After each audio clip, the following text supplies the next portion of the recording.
जय मुरलीधर विद्यार्थी मित्रों, ધોરણ 9 વિષય ગુજરાતી। આજે આપણે પાઠ 6 એનો અભ્યાસ કરીશું, જેનું નામ છે લોહીની સગાઈ। અને આ પાઠના લેખક છે ઈશ્વર પેટલીકર। પાઠનો સાહિત્ય પ્રકાર છે નવલિકા। कवि लेखक परिचय मेळवीए। ईश्वर पेटलीकर, जन्म 9/9/1916, अवसान 22/11/1983। ईश्वरभाई मोतीभाई पटेल पेटलाद तालुकाना पेटली गामना वतनी छे। पेटली गामना नाम परथी पोतानी अटक पटेल परथी पेटलीकर करी दीधी। जन्म टीप, पाताळ कूवो, काजळनी कोटड़ी, धरतीनो अवतार, कंकु अने कन्या, मारी हैया सगड़ी, तरणा ओथे डूंगर, युग एंधाण, ऋणानुबंध, जुजवे रूप, सेतुबंध, अभिजात, लक्षागृह वगैरे तेमनी महत्वनी नवलकथाओ छे। पारसमणी, चिंगारी, आकाशगंगा, कठपुतली, लोहीनी सगाई वगैरे सुप्रसिद्ध नवलिका संग्रह छे। एमनी कृतिओमां सामाजिक समस्याओं अने एना उकेलो तथा नगर जीवनना दस्तावेजी चित्रों मोखरी रह्या छे। तेमने रणजीतराम सुवर्णचंद्रक एनायत थयो हतो। पाठमां लोहीनी सगाई એટલે કે આ પાઠની અંદર એક માતાની વાત કરવામાં આવી છે, માતાના પ્રેમની વાત કરવામાં આવી છે કે પોતાની દીકરી એ માનસિક રીતે બરોબર નથી તો એનું એ માતા કેટલું ધ્યાન રાખે છે, કેટલી સેવા ચાકરી કરે છે। છેલ્લે જ્યારે ગામવાળા અને બધા એને સમજાવે છે ત્યારે એને દવાખાનામાં મૂકવા પણ તૈયાર થાય છે, પણ પોતાની જ દીકરીની યાદમાં છેલ્લે માતા પણ એના જેવી, એની દીકરી જેવી જ બની જાય છે। આ એક પાઠનું અંત છે। તો થોડોક પાઠ પરિચય મેળવીએ। લોહીની સગાઈ ઈશ્વર પેટલીકરના લોહીની સગાઈ વાર્તા સંગ્રહમાંથી લેવાયેલી ટૂંકી વાર્તા છે।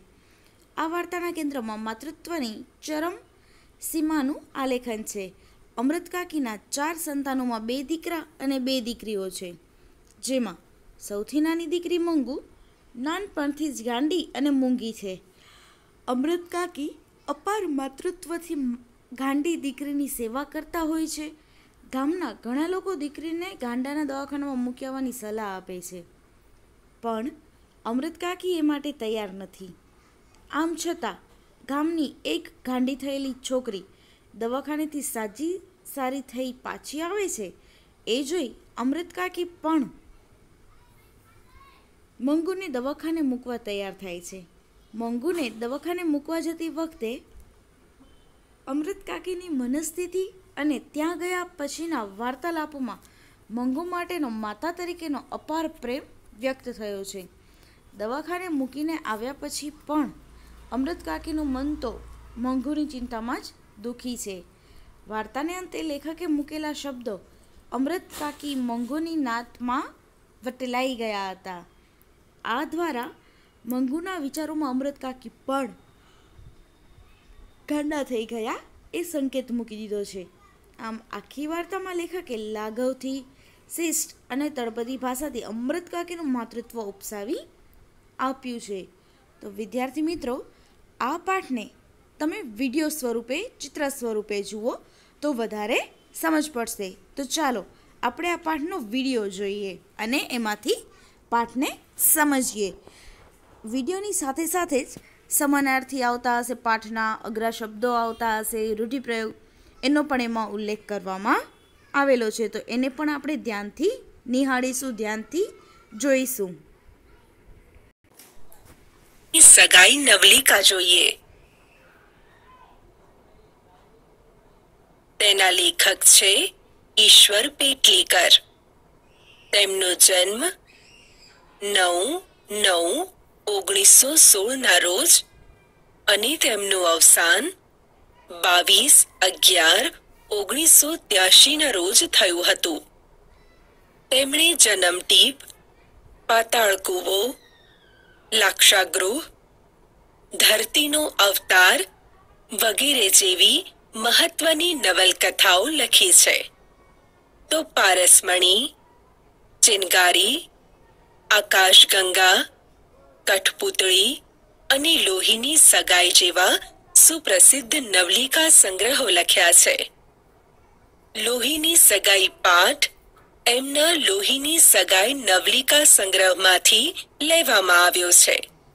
તેનો સાહિત્ય પ્રકાર નવલિકા ટૂંકી વાર્તા છે.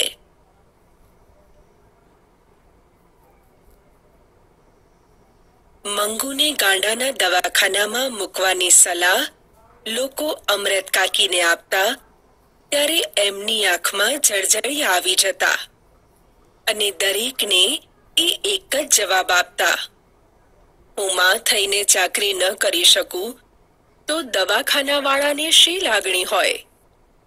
ખોડા ઢોરને પાંજરાપોળમાં મૂકી આવવા જેવું જ એ તો કહેવાય.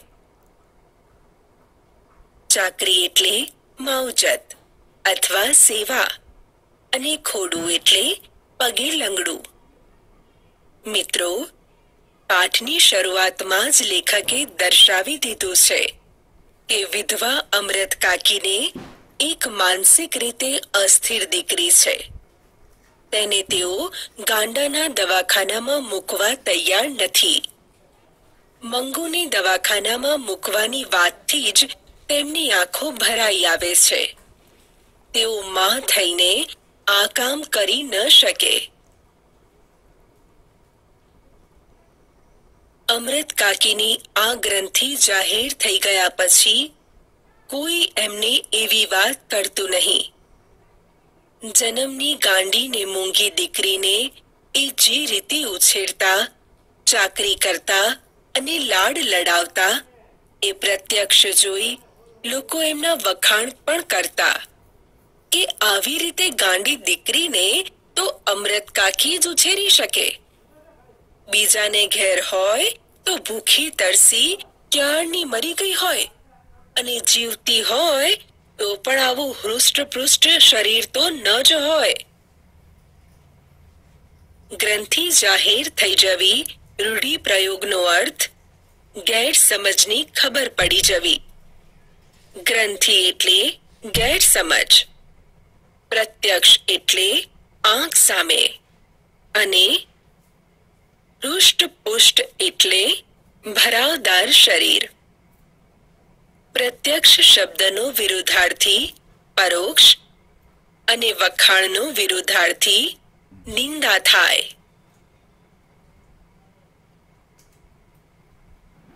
મંગુ સિવાય અમરત કાકીને 3 સંતાનો હતા, 2 દીકરા અને 1 દીકરી.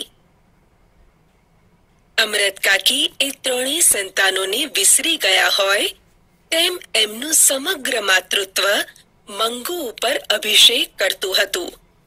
એટલી રજાઓમાં દીકરાઓ અવારનવાર ઘેર આવતા ત્યારે એમનું ઘર બાળ પૌત્ર પૌત્રીઓથી ખિલખિલાટ હસી ઉઠતું.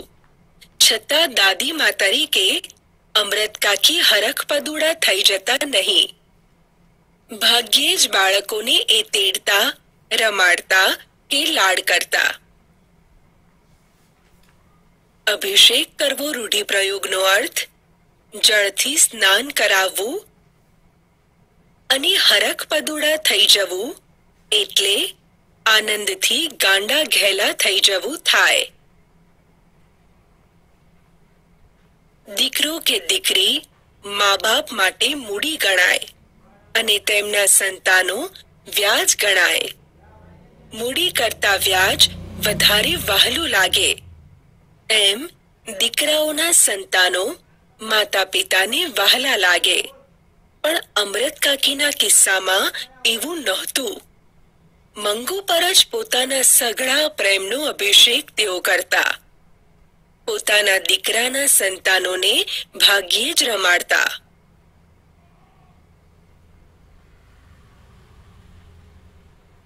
માના આ વર્તન વિશે દીકરાઓને કંઈ લાગતું નહીં, પણ વહુઓ સમસમી જતી.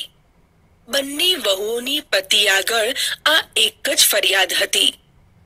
દીકરાના બાળકો એમને દીઠા ગમતા નથી અને ગાંડા હીરાને છાતીએથી અળગો કરાતો નથી.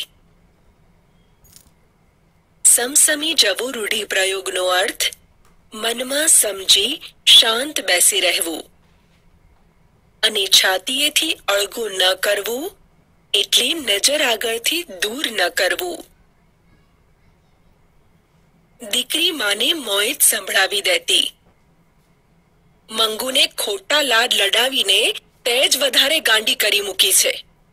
ટેવ પાડીએ તો ઢોરને ઝાડો પેશાબ ક્યાં કરાય અને ક્યાં ન કરાય તેનું ભાન આવે છે. તો 12 વર્ષની છોડી ગમે તેટલી ગાંડી હોય પણ એને ટેવ પાડી હોય તો શું એટલું ભાન ન આવે? એ મૂંગી છે પણ કઈ બેરી નથી કે આપણું કાને ન ધરે. ભૂલ કરે તો 2 લપડાક ચોડી દીધી હોય તો બીજી વખત તરત ભાન રાખે. મોંએ સંભળાવી દેવું રૂઢિપ્રયોગનો અર્થ મર્મ વચન કહેવા. ભાન એટલે સમજ. છોડી તળપદા શબ્દનો અર્થ છોકરી અથવા દીકરી.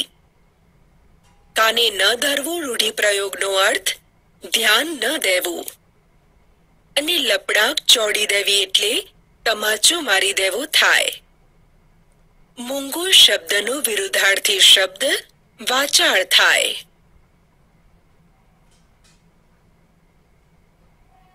દીકરી આગળ કંઈ બોલે તે પહેલા અમૃત કાકીની આંખો વરસવા માંડતી. દીકરીનું હૈયું પણ ભરાઈ આવતું, પરંતુ કઠણ કાળજું કરી એ મનનો ડૂમો કાઢી નાખતી. તું કંઈ કાયમ બેસી રહેવાની નથી. ભાભીઓને પનારે એ પડશે ત્યારે રોજ એના મળમૂત્ર ધોવા જેટલી કોઈ આળપંપાળ નહીં કરે અને એ દુખી દુખી થઈ જશે. સહેજ અટકીને ધીમે સાદે એ કહેતી, દવાખાનામાં મૂકવાથી ડાઈ નહીં થવાની હોય તો નહીં થાય, પણ ઝાડો પેશાબ અને કપડાનું ભાન આવશે તોય બસ છે. ભાઈઓના ઘરમાં ભગવાને ધાન ઘણું આપ્યું છે. ભાભીઓ ટંકે ખાવા ન આપે એવી કજાત પણ નથી. આંખો વરસવા માંડવી રૂઢિપ્રયોગનો અર્થ આંખમાંથી આંસુ સરવા. હૈયું ભરાઈ આવવુંનો અર્થ દુઃખ કે લાગણીથી રડું રડું થઈ જવું. કઠણ કાળજું કરવુંનો અર્થ હૈયું મક્કમ કરવું. મનનો ડૂમો કાઢી નાખવો એટલે મનની મૂંઝવણ દૂર કરવી. અને પનારે પડવું રૂઢિપ્રયોગનો અર્થ ફરજિયાતપણે જવાબદારી ઉપાડવી થાય. આળપંપાળ એટલે સારવાર.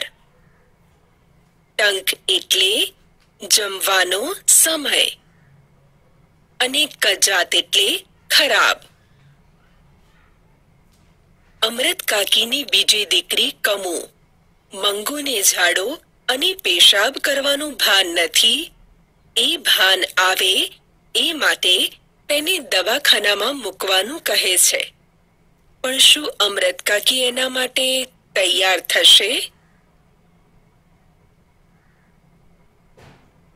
અમૃત કાકી લોકોને દવાખાના અંગે પાંજરાપોળની ઉપમા આપતા ત્યારે લોકો પરાયા તરીકે જે કહી શકતા નહીં તે દીકરી કહી નાખતી. દવાખાનું પાંજરાપોળ જેવું હશે અને કદાચ મંગુ મરી ગઈ તો એનો અને કુટુંબનો છુટકારો થશે. પાંજરાપોળ એટલે અશક્ત કે ઘરડા ઢોરને રાખવાનું સ્થળ. ઉપમા એટલે સરખામણી અને પરાયા એટલે પારકા. દીકરા કમાતા ધમાતા હોય, દીકરી સાસરે હિંડોળા ખાટે ઝૂલતી હોય ત્યારે હું માં થતી જાઉં એનો કંઈ અર્થ નથી. મંગુની સાચી માં બની રહું ત્યારે જ મારી લોહીની સગાઈ ખરી. એટલે દીકરી કહે કે દીકરાઓ કહે તો પણ મંગુને દવાખાના દ્વારા મોત ભણી ધકેલવા અમૃત કાકી તૈયાર ન હતા. ઈંડોળા ખાતે ઝૂલવું રૂઢિપ્રયોગનો અર્થ સુખ સમૃદ્ધિમાં રાચવું. અરથ એટલે અર્થ અને મોત ભણી ધકેલી દેવું એટલે મૃત્યુને શરણે કરવું. પોતાના દીકરા અને દીકરી અમૃત કાકીને સમજાવે છે કે મંગુને ગાંડાના દવાખાનામાં મૂકવી. પરંતુ અમૃત કાકી વિચારે છે, સંતાનો સુખી હોય, સ્વસ્થ હોય ત્યારે હું માં તરીકે તેમની સાથે રહું એમાં શું? ખરી માં તો એ છે જે સંતાનોના મુશ્કેલીના સમયમાં એમની સાથે રહે, પોતાની લોહીની સગાઈને જાળવી રાખે. ખરેખર મિત્રો, આવું માં જ વિચારી શકે.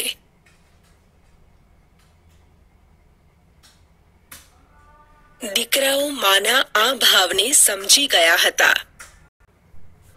દીકરા કમાતા ધમાતા હોય, દીકરી સાસરે હિંડોળા ખાતે ઝૂલતી હોય ત્યારે હું માં થતી જાઉં એનો કંઈ અર્થ નથી.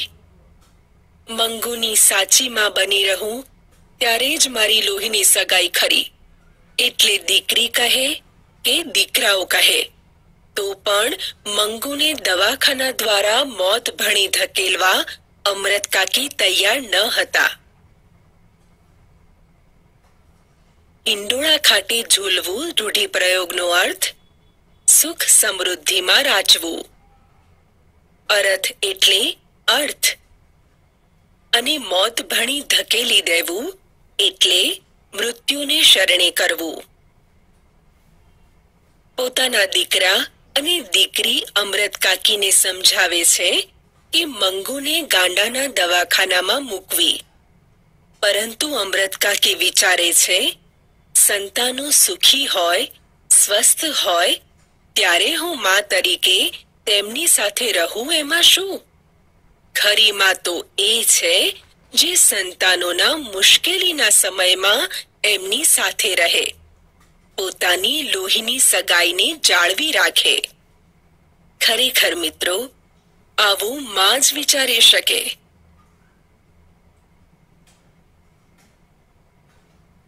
દીકરાઓ માના આ ભાવને સમજી ગયા હતા. એટલે એ કોઈ વખત એવી વાત કરતા નહીં. ફક્ત દીકરાઓના મનમાં એક વસવસો હતો કે કોઈ તાલીમ પામેલી નર્સ કે ડાક્ટરની દેખરેખ નીચે એને રાખી હોય તો ટેવને લીધે કદાચ એની ઝાડો પેશાબ ને કપડાનું ભાન આવે. પરંતુ એવી સગવડ ઘર આગળ કરી શકાય તેમ હતું નહીં. એટલે એ મૌન રહ્યા હતા. વસવસો એટલે અફસોસ અને ભાન શબ્દનો વિરુદ્ધાર્થી શબ્દ બેભાન થાય. છતાં અમૃત કાકીએ એમની શ્રદ્ધા પ્રમાણેના ઉપચાર ચાલુ રાખ્યા હતા. દવા કરનારાઓ વણનોતર્યા ઘેર આવી પહોંચતા. શિલાજીત વેચનારા કે હિંગ વેચનારા મંગુને ગાંડી જાણતા પોતે દવા જાણે છે તેવો દાવો કરતા. અમૃત કાકી કે 1000 ઉપચાર કરીએ ત્યારે એક ટેકી લાગી જાય. એટલે બીજાને મન ગાંડી ઘેલી વાત એ ગંભીરતાથી સાંભળતા અને શ્રદ્ધાથી એનો અમલ કરતા. જોશીઓ અને ભૂવાઓ પણ અવારનવાર વાહરે ધાતા. એક જોશીએ ભાખ્યું હતું કે આવતા માગશર મહિનામાં એની દશા બદલાય છે, એટલે સારું થઈ જશે. ત્યારથી માગશર મહિનો અમૃત કાકીનો આરાધ્ય દેવ બની ગયો હતો. ઉપચાર એટલે ઉપાય. વણનોતર્યા એટલે આમંત્રણ આપ્યા વગરના. શિલાજીત એટલે પથ્થરમાંથી ઝરતી ઔષધિ. દાવો કરવો રૂઢિપ્રયોગનો અર્થ હક રજૂ કરવો. ટેકી લાગી જવીનો અર્થ આધાર મળી જવો. વહારે ધાવુંનો અર્થ મદદે આવવું. દશા બદલાવીનો અર્થ સ્થિતિ સુધરવી. અને આરાધ્ય એટલે પૂજનીય. નોતર્યા શબ્દનો વિરુદ્ધાર્થી શબ્દ વણનોતર્યા થાય. મિત્રો, ડૂબતો માણસ તરણું શોધે એમ મંગુના સાજા થવાની કોઈ પણ તક અમૃત કાકી ચૂકી જવા કે બાકી રહેવા દેવા માંગતા નહોતા. જોશીએ માક્ષર મહિનામાં મંગુની દશા બદલાય છે એવું કહ્યું એટલે અમૃત કાકી માટે માક્ષર મહિનો પૂજનીય બની ગયો. કાગડોળે તેઓ માક્ષર મહિનાની રાહ જોવા લાગ્યા. માતાનું હૃદય કેવું હોય છે!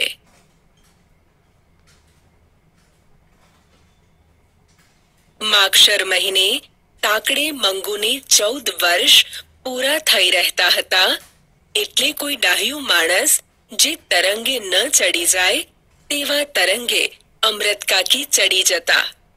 14મું ઉતરતા કમુને પરણાવેલી.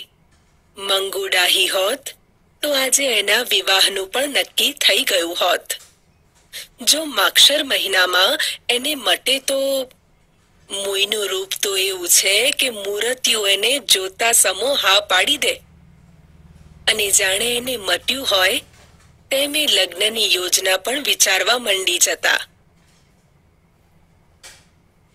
તાકડે તળપદા શબ્દનો અર્થ તે સમયે થાય.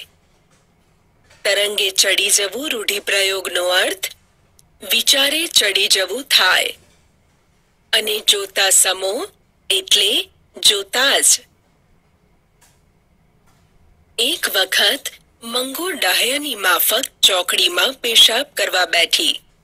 તેથી હરખાઈ જતા અમૃત કાકીએ દિવસો સુધી દરેક આગળ પારાયણ કર્યા કર્યું. જોશીનું કહેવું સાચું પડશે. મંગુ કોઈ વખત નહીં ને આ પહેલી વખત એની મેળે ચોકડીમાં પેશાબ કરવા બેઠી. સાંભળનારને ગળે આ વાત ઉતરવી મુશ્કેલ હતી, કારણ કે એ સાંભળતી વખતે મંગુ પેશાબ કરી ભીની માટી આંગળા વડે ખોતરતી નજરે પડતી. મંગુને ધૂન આવે ને એ ઊભી થઈ જતી તો એમને નવી વાત મળી જતી. મેં કહ્યું તે સમાણી ડાહ્યાની માફક ઊભી થઈ ગઈ. ગળે વાત ઉતરવી રૂઢિપ્રયોગનો અર્થ વાત જલ્દીથી સમજાઈ જવી. અને ધૂન આવવીનો અર્થ મનમાં વિચાર ઉઠવો. સમાણી તળપદા શબ્દનો અર્થ તરત જ થાય. આમ અમૃત કાકીનો આશાભર્યો માક્ષર મહિનો આવ્યો છતાં મંગુ ડાહી તો ન થઈ, પણ શહેરના કન્યા વિદ્યાલયમાં ભણતી ગામની એક દીકરી કુસુમ ગાંડી થઈ ગઈ. મંગુની માફક એને પણ ઝાડો પેશાબનું ભાન ન રહ્યું. અમૃત કાકીને એથી દુઃખ તો થયું, પણ સાથે સાથે સંતોષ પણ થયો કે ડાહી ડમરી છોડી ગાંડી થતા આવું ભાન ગુમાવી બેસે તો જન્મથી ગાંડી મંગુને બિચારીને એવું ભાન ન હોય તો એમાં શી નવાઈ. કુસુમને દવાખાનામાં મૂકવાનું નક્કી થયું. એ સમાચાર જાણી અમૃત કાકીને ઓછું આવ્યું કે એની માં જીવતી હોત તો એને દવાખાને મૂકવા ન દેત. માં વગર બધું સોનું કહ્યું છે તે ખોટું નહીં. એ સાથે પોતાની આંખ મીંચાતા મંગુને પણ ભાઈઓ દવાખાને મૂકી આવતા હોય તેવું દ્રશ્ય એમને કંપાવી ગયું. ઓછું આવવું રૂઢિપ્રયોગનો અર્થ દુઃખ થવું, અને આંખ મીંચાવી રૂઢિપ્રયોગનો અર્થ મરણ પામવું થાય. કંપવું એટલે ભયથી ધ્રુજવું. પહેલા મહિનાને અંતે કુસુમને સારો ફાયદો થયો તેવા સમાચાર આવ્યા. એને બાંધી મૂકવી પડતી તે હવે છૂટી ફરે છે, છતાં તોફાન કરતી નથી. ઝાડો પેશાબનું પૂરેપૂરું ભાન આવ્યું છે. ગાંડ પણ રહ્યું હોય તો ફક્ત આખો દિવસ એ ગાયા કરે છે એટલું જ. એ પણ બીજા મહિનામાં મટી જશે એવો ડાક્ટરે અભિપ્રાય આપ્યો હતો. બીજે મહિને કુસુમને મટી ગયું. છતાં એકાદ મહિનો રહે તો સારું એવી ડાક્ટરની સલાહથી એને ત્રીજો મહિનો રાખવામાં આવી હતી. એ ઘેર આવી ત્યારે આખું ગામ એને જોવા ઉમટ્યું હતું. સૌથી મોખરે અમૃત કાકી હતા. કુસુમને પૂરેપૂરી ડાહી થઈ ગયેલી જોઈ અમૃત કાકીને દરેક સલાહ આપવા માંડી ગયું. કાકી, તમે મંગુને એક વખત દવાખાનામાં મૂકી તો જુઓ, જરૂર એને મટશે. અમૃત કાકીએ જિંદગીમાં પહેલી વખત દવાખાનાનો વિરોધ ન કર્યો. બીજે દિવસે એમણે કુસુમને પોતાને ઘેર બોલાવી એને પાસે બેસાડી દવાખાનાની હકીકત પૂછવા માંડી. નર્સ કે ડાક્ટરને કોઈ ગાંડા તમાચા મારી જાય તો પણ એ લોકો એના ઉપર ખીજાતા નથી કે એને મારતા નથી એ જાણી એમને દવાખાના ઉપર શ્રદ્ધા પણ બેઠી. નવી આશા જન્મી કે મંગુના કરમમાં દવાખાનામાં જવાથી મટે એવું લખ્યું હશે તોય કોને ખબર. આટલા ઉપચાર કરી જોયા ત્યારે એક વધારે. શ્રદ્ધા શબ્દનો વિરુદ્ધાર્થી શબ્દ અશ્રદ્ધા થાય. છેવટે મંગુને દવાખાને મૂકવી એવો અમૃત કાકીએ નિર્ણય કર્યો. એ માટે મોટા દીકરાને ઘેર આવી જવા એમણે પત્ર પણ લખાવ્યો. છતાં એ નિર્ણય લીધો ત્યારથી એમની ઊંઘ ઉડી ગઈ હતી. જાણે પોતે હારીને આ કામ કરી રહ્યા હતા એમ એમના મગજ ઉપર એક જાતનો ભાર જણાવા લાગ્યો હતો. મંગુ મોટી થતી જતી હતી. પોતાની વૃદ્ધાવસ્થા વધતી જતી હતી. વહુઓ ચાકરી નહીં કરે એની ખબર પડી ગઈ હતી. કારણ કે બેમાંથી એકે વહુએ હજુ સુધી સાથે રહેવા આવવાનું આમંત્રણ આપ્યું ન હતું. એ સ્થિતિમાં મંગુનો પ્રભુ હોય અને એને મટી જાય કે ન મટે તો પણ જો એને દવાખાનામાં ગોઠી જાય તો મરતી વખતે પોતાને એક જાતની શાંતિ રહે કે એની ચાકરી કરનાર દુનિયામાં પારકું પણ છે ખરું. ગોઠી જવું રૂઢિપ્રયોગનો અર્થ ફાવટ આવવી. પારકું શબ્દનો વિરુદ્ધાર્થી શબ્દ પોતાનું થાય. આ વિચાર વહેણ સાથે અમૃત કાકીની આંખોમાંથી એટલું બધું પાણી વહી જતું કે પથારી પલળી જતી. હૈયું પોકારી ઉઠતું. ગમે તે બાનું ભલે કાઢો પણ મૂળ વાત એટલી કે તમે દીકરીથી થાક્યા છો. અમૃત કાકી ઊંઘમાંથી ઝબકી જતા. બોલી ઉઠતા, શું હું થાકી છું? હૈયું બમણા જોરથી પોકારી ઉઠતું. એક વાર નહીં ને 1000 વાર. વિચાર વહેણ એટલે અતિશય વિચારવું અને ઝબકી જવું રૂઢિપ્રયોગનો અર્થ અચાનક જાગી જવું થાય.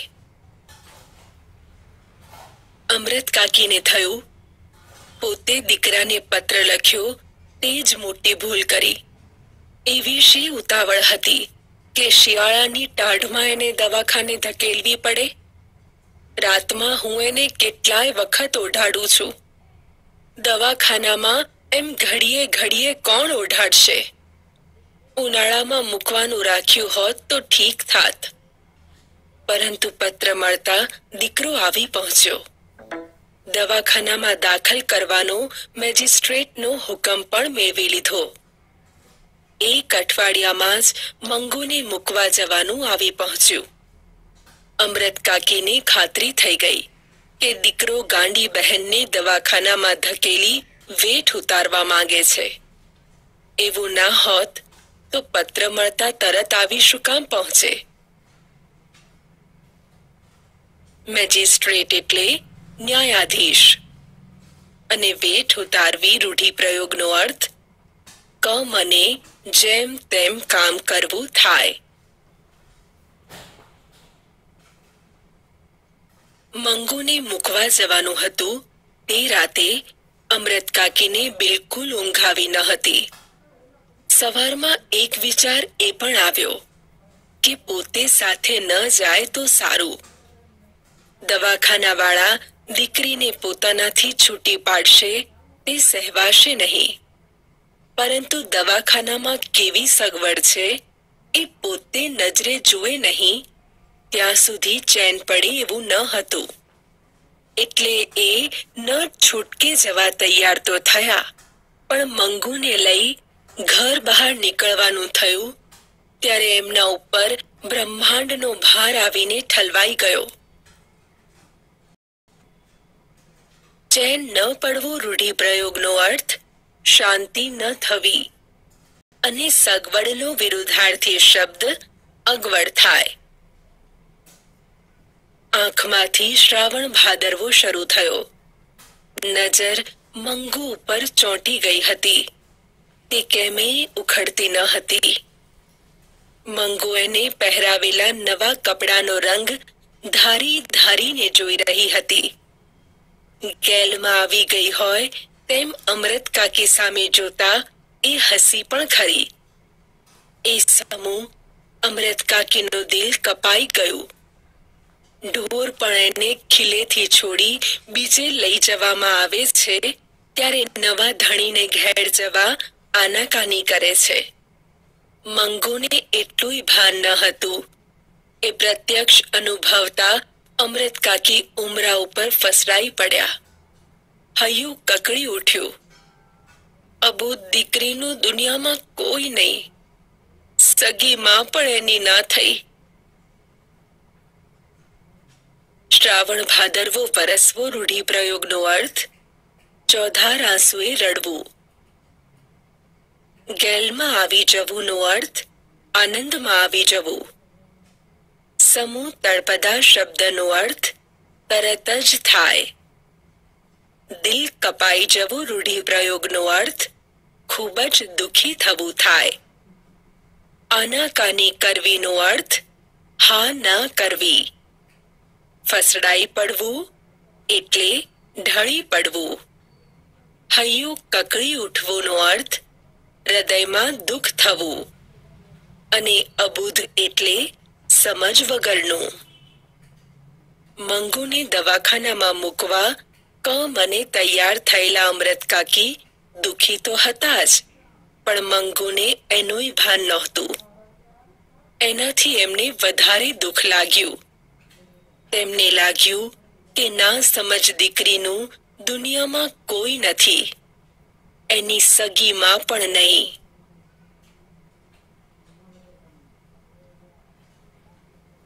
દીકરાએ મા તરફ નજર કર્યા સિવાય લથડિયું ખાઈ પગ ઉપાડતા કહ્યું, મોડું થાય છે, હવે નીકળવું જોઈએ. અને ફળિયા બહાર નીકળતા એણે ધોતિયાના છેડા વતી આંખો લૂછી નાખી. પાડોશી સ્ત્રીએ મંગુનો હાથ ઝાલી આગળ દોરી. બીજી સ્ત્રીઓએ અમૃત કાકીને ટેકો આપ્યો. છેવટે કડવો ઘૂંટડો હૈયામાં સમાવી ઢીચણ ઉપર હાથ ટેકવી એ ઊભા થયા. બે જણે ઝાલીને ચડાવ્યા ત્યારે એમનાથી ડમણિયામાં ચડાયું. લથડિયું એટલે ગળથોલું. કડવો ઘૂંટડો હૈયામાં સમાવવો એટલે દુઃખ કે પીડા સહન કરવા. અને ડમણિયું એટલે નાનું ગાડું. મંગુ ગાંડી છે એમ જાણતા ગાડીમાં મુસાફરોને મજાનો ખોરાક મળી ગયો. આવી ખાધે પીધે સુખી છોડીને દવાખાનામાં મૂકશો એટલે મહિના દાડામાં લાકડા જેવી થઈ જશે. ત્યાં તો ઢોરની પેઠે ટંકે જેમનું તેમનું નીર્યું એટલે બસ. આ છોડીની માં નથી? અમૃત કાકીને આ ઘા અસહ્ય થઈ પડ્યો. આંખમાં આંસુ આવી ગયા, કંઠ રૂંધાઈ ગયો, શરમથી ડોકું નીચું નમી ગયું. સાથે સાથે માથું નમતા માં તરીકેનો એમનો દાવો પણ આપોઆપ વ્યક્ત થઈ ગયો. બાપ રે, તમે માં થઈને એને ધકેલી મૂકો છો, પછી દવાખાના વાળાનો શું દોષ કાઢવો? ઘા અસહ્ય થઈ પડવો રૂઢિપ્રયોગનો અર્થ આઘાત સહન ન થવો. કંઠ રૂંધાઈ જવોનો અર્થ શ્વાસ અટકી જવો થાય. વ્યક્ત શબ્દનો વિરુદ્ધાર્થી શબ્દ અવ્યક્ત અને દોષનો વિરુદ્ધાર્થી નિર્દોષ થાય.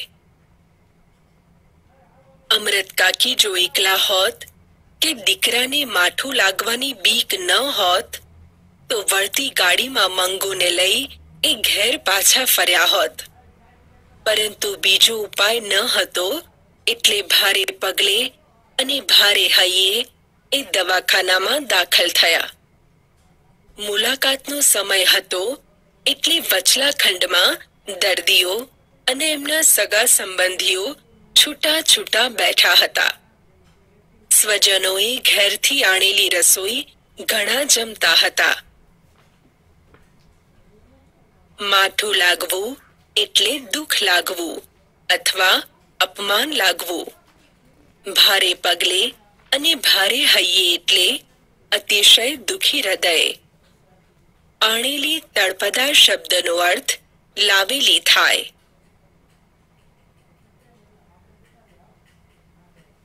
અમૃત કાકી પરિચારિકાઓ તરફ જોઈ રહ્યા હતા. પેલી બાઈની જે પરિચારિકા હતી તે હસીને બોલી, હવે હું તમને બધું આપીશ. તમારા ધણી સારું સારું ખાવાનું લાવ્યા છે, એકવાર ખાઈ લ્યો. પેલી ગાંડીબાઈ છણકો કરતા બોલી, મેં દાંતણ નથી કર્યું, મેં મોઢું નથી ધોયું. અમૃત કાકીએ જોયું તો એનું મોં ધોયેલું હતું. છતાં સહેજ પણ ખીજાયા વગર પરિચારિકાએ પાણીનો લોટો લાવી એનું મોં ધોવડાવ્યું. નેપકિન વતી મોં લૂછી નાખ્યું. અમૃત કાકીના હૈયાને ટાઢક વળી કે કામ કરનાર લોક છે તો માયાળુ. પરિચારિકા એટલે સ્ત્રી સેવિકા, નર્સ. ધણી તળપદા શબ્દનો અર્થ પતિ થાય. છણકો કરવો રૂઢિપ્રયોગનો અર્થ ગુસ્સા સાથે તોછડાઈથી બોલવું. હૈયે ટાઢક વળવીનો અર્થ હૈયામાં નિરાંત થવી. ડાક્ટર અને સ્ત્રી વોર્ડની મેટ્રન આવી પહોંચ્યા. અમૃત કાકીના દીકરાએ મેજિસ્ટ્રેટનો હુકમ આપ્યો. માને સંતોષ થાય તે માટે એ સાંભળે તેમ સારી સારવાર કરવા જણાવ્યું. મેટ્રને કહ્યું, એ બાબતમાં તમારે ચિંતા ન કરવી. વચ્ચે અમૃત કાકી બોલ્યા, બોન, ચિંતા એટલા માટે કરવાની કે આ સાવ ગાંડી છે. કોઈ પાસે બેસીને એને ખવડાવે નહીં તો એ ખાતી નથી. આટલું બોલતા એમનો કંઠ ભરાઈ આવ્યો અને વાક્ય અધૂરું રહી ગયું. દૂર ઉભેલી પરિચારિકાઓ નજીક દોડી આવી. એક બોલી ઉઠી, તમે બા કોઈ જાતની ફિકર કરશો નહીં, અમે એને મોંમાં કોળિયો ઘાલીને ખવડાવીશું. મેટ્રન અંગ્રેજી શબ્દનો અર્થ મુખ્ય નર્સ. બોન તળપદા શબ્દનો અર્થ બહેન અને કંઠ ભરાઈ આવો રૂઢિપ્રયોગનો અર્થ લાગણીથી ગદગદ થઈ જવું થાય. ગળગળા સાદે અમૃત કાકી બોલ્યા, એ જ બોન મારે કેવું છે. એને ઝાડા પેશાબનું ભાન નથી એટલે રાતે કપડાં બગાડે તો જોજો, નહીં તો ભીનામાં સૂઈ રહેશે તો વાયુ થઈ જશે. બીજી પરિચારિકા બોલી, રાતમાં 4-5 વખત તપાસ કરવામાં આવે છે. અમૃત કાકી, રાતે બત્તી હોય તો એને ઊંઘ નથી આવતી. જેને ઊંઘ ના આવે તેને ઊંઘની દવા આપીએ છીએ. એને બીજા તોફાની મારે નહીં, તે જોજો. તોફાની હોય તેને જુદા રાખવામાં આવે છે. રાતે બધાને જુદી જુદી ઓરડીઓમાં સુવાડવામાં આવે છે.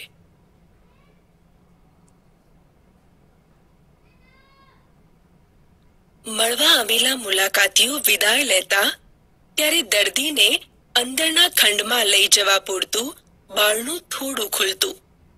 એ તક ઝડપી લઈ અમૃત કાકીની નજર 2-3 વખત અંદર ડોકાઈ રહી હતી. 3-4 સ્ત્રીઓને ફગફગતા વાળે અસ્તવ્યસ્ત કપડામાં એમણે અંદર ફરતી જોઈ. એકે એમના ભણી નજર કરી છાતી કૂટી અને એવો ડોળો ત્રાસો કર્યો કે એ છળી મર્યા. એ ઉપરથી એમને અંદરનું રહેઠાણ જોવાનું દિલ થયું. માંગણી કરી, મંગુને જે ઓરડામાં રાખવાની હોય તે મને જોવા દ્યો. મેટ્રને કહ્યું, અંદર કોઈને જોવા જવા દેવાનો કાયદો નથી. છાતી કૂટવી રૂઢિપ્રયોગનો અર્થ કરવો અને છળી મરવુંનો અર્થ ડરી જવું. ચકળ વકળ આંખે આ નવી દુનિયા જોઈ રહેલી મંગુ અમૃત કાકીની સોડમાં લપાઈ.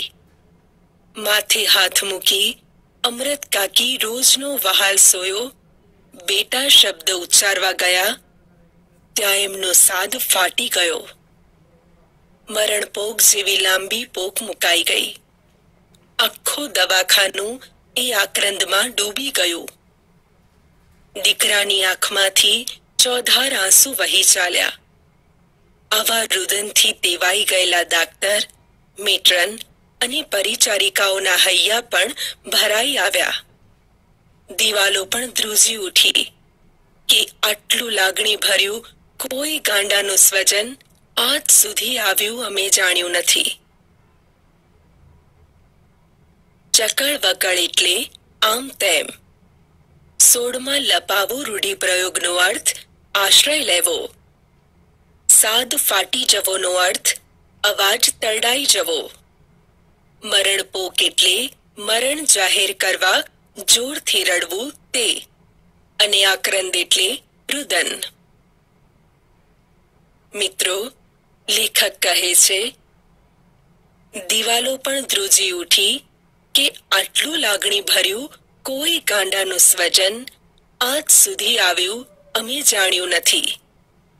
પરંતુ ગાંડાઓને મૂકવા આવનાર તેમના સ્વજનોમાં માં નહીં આવી હોય. અહીં દિવાલો એટલે રડવાના અવાજ સાંભળવાથી ટેવાઈ ગયેલા ને દિવાલ જેવા થઈ ગયેલા ડોક્ટર, નર્સ વગેરે. પરંતુ અમૃત કાકીનું આક્રંદ સાંભળી તે દિવાલો પણ ધ્રુજી ઉઠી. એક પરિચારિકા હાથમાંનો રૂમાલ ફરકાવી મંગુનો પોતાના તરફ ધ્યાન ખેંચી બોલી, લે, જોઈએ છે તારે? એ રૂમાલ પકડવા માની સોડ ત્યજી મંગુ એકદમ ઊભી થઈ. થોડો રૂમાલ પકડવા દીધા પછી એનો હાથ પંપાળી પરિચારિકા મીઠાશ ભર્યા શબ્દોએ બોલી, તું મારી પાસે રહીશ ને બેન? હું તને સારું સારું ખાવાનું આપીશ, નવા નવા કપડાં પહેરાવીશ. મંગુ એના મોં સામે તાકી રહી હતી એટલે એક ક્ષણનો ઉપયોગ કરી લેતા, ચાલ આપું કહીને એનો હાથ પકડી આગળ કરી. પેલું બારણું અધખુલ્લું થઈ મંગુને ગળી ગયું.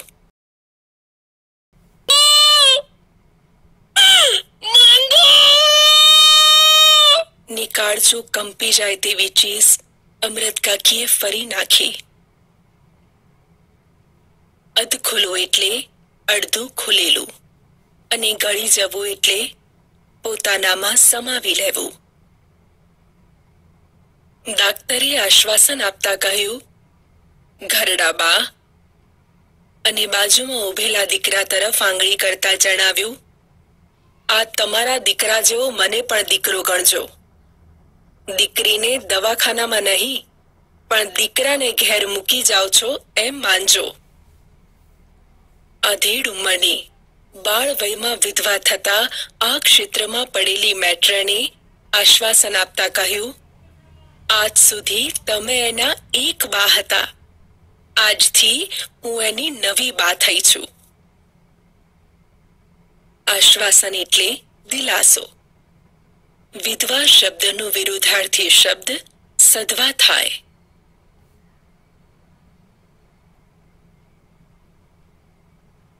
અમૃત કાકી ડુસકું ભરતા બોલ્યા, એને મૂંગા ઢોળ જેટલું ભાન નથી. મેં એને આજ સુધી મારાથી અળગી કરી નથી. કુસુમને તમારા દવાખાનામાં મટ્યું એટલે મેં કાળજુ કઠણ કરી. અને એમનો કંઠ રૂંધાઈ ગયો. મેટ્રન એ કુસુમ જેવી આ પણ થોડા વખતમાં ડાહી થઈ જશે. અમૃત કાકીનું ડુસકું શમ્યું છતાં એમની નજર પેલા બંધ બારણાને વીંધી મંગુ ઉપર મંડાયેલી હતી. મંગુએ જાણે એમને યાદ દેવડાવ્યું હોય તેમ એ બોલ્યા, એ લુખ્ખો રોટલો ખાતી નથી. સાંજે વાળુમાં રોટલો દૂધમાં ચોળીને આપજો. દૂધ ના હોય તો દાળમાં. અમૃત કાકીની કરુણ આંખ ભણી નજર માંડવાની મેટ્રનની શક્તિ લુપ્ત થઈ હોય તેમણે નીચી દ્રષ્ટિ રાખી કહ્યું, સારું. અમૃત કાકી, એને દહીં બહુ ભાવે છે. દરરોજ ના બને પણ બીજે ત્રીજે દાડે આપજો. એવું વધારાનું જે ખર્ચ થશે તે અમે આપીશું. જેની ચાકરી કરતું હશે તેને પણ રાજી કરીશું. અળગું એટલે દૂર, વાળું એટલે રાતનું જમણ. અને શક્તિ લુપ્ત થઈ જવી રૂઢિપ્રયોગનો અર્થ હિંમત ન હોવી થાય.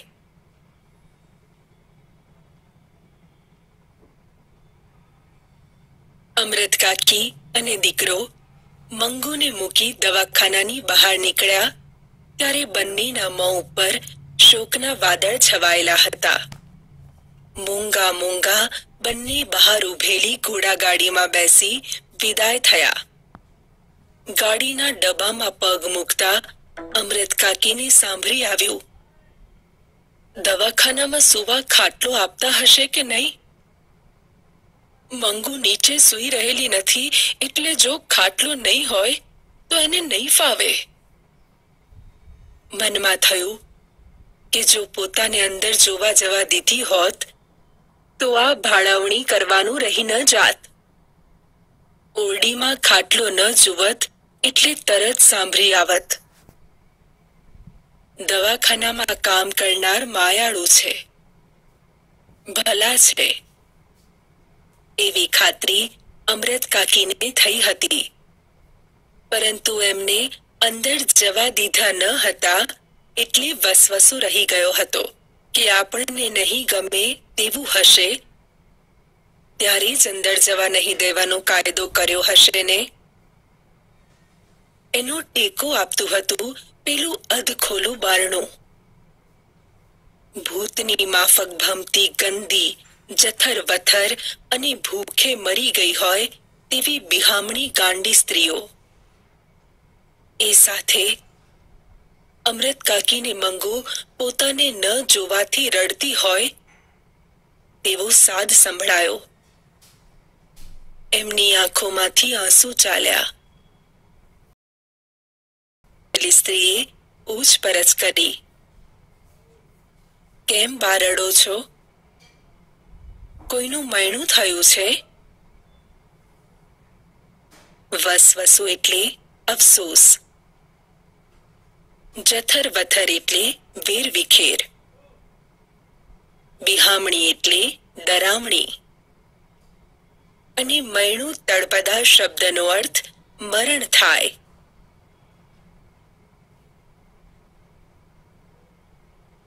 રાત્રે 11:15 વાગે ઘેર આવ્યા ત્યારે એમની વાટ જોતી પાડોશણ, જે એમની પિતરાઈ થતી હતી, તે જાગતી હતી.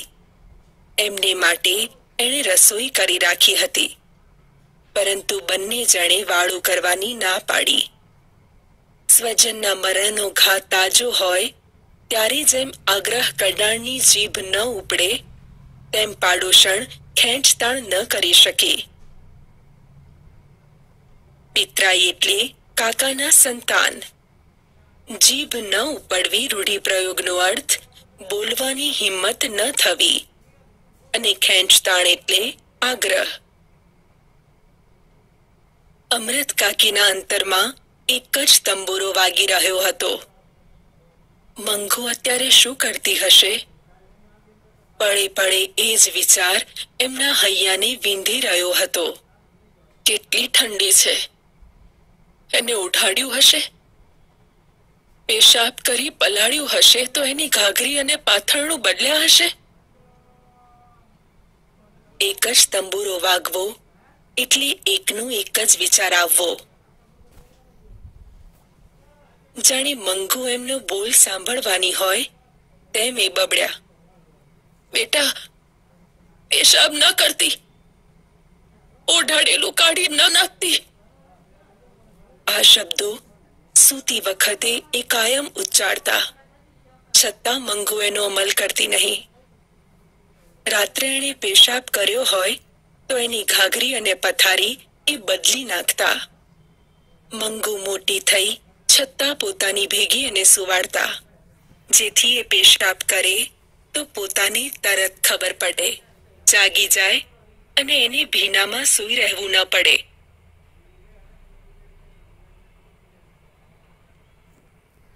અમૃત કાકીને પોતાને પણ એના વગર પથારી સૂની સૂની લાગતી હતી.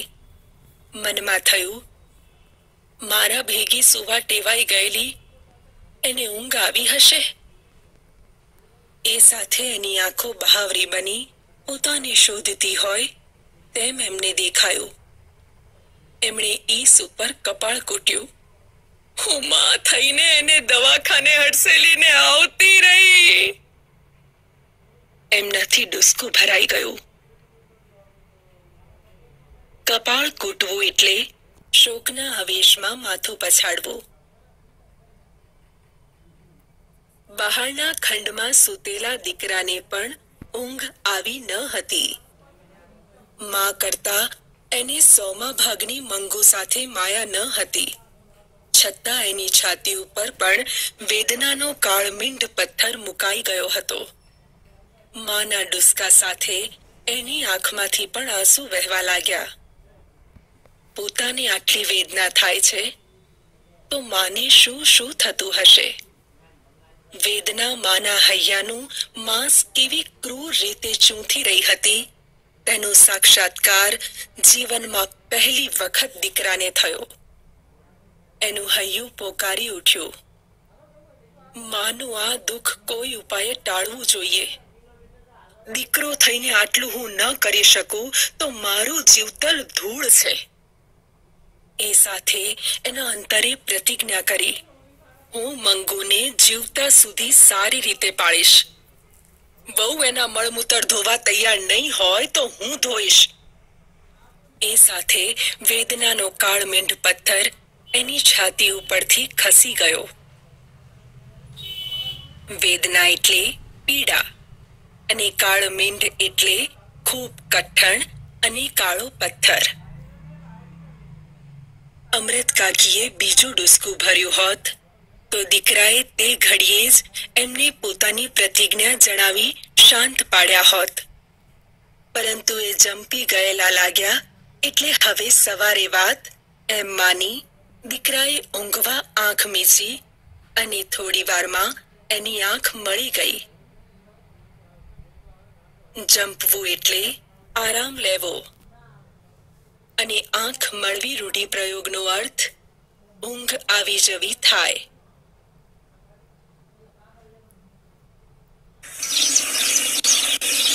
વહેલી પરોઢે ઘંટ મંગુડાનો મધુર અવાજ ગામમાં ગુંજી રહ્યો હતો.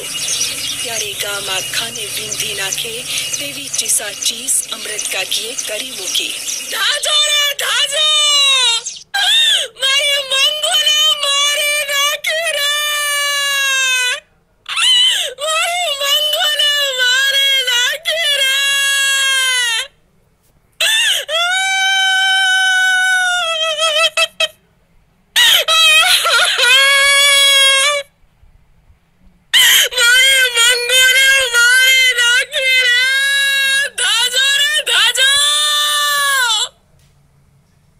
ખાટલામાંથી ઉછળી પડ્યો. પાડોશી દોડી આવ્યા. ઘંટીઓ ને વલોણા થંભી ગયા. જેણે સાંભળ્યું તે ધાઈ આવ્યા અને આવ્યા તેવા હબકી ગયા. અમૃત કાકી મંગુની નાદમાં વટલાઈ ગયા હતા.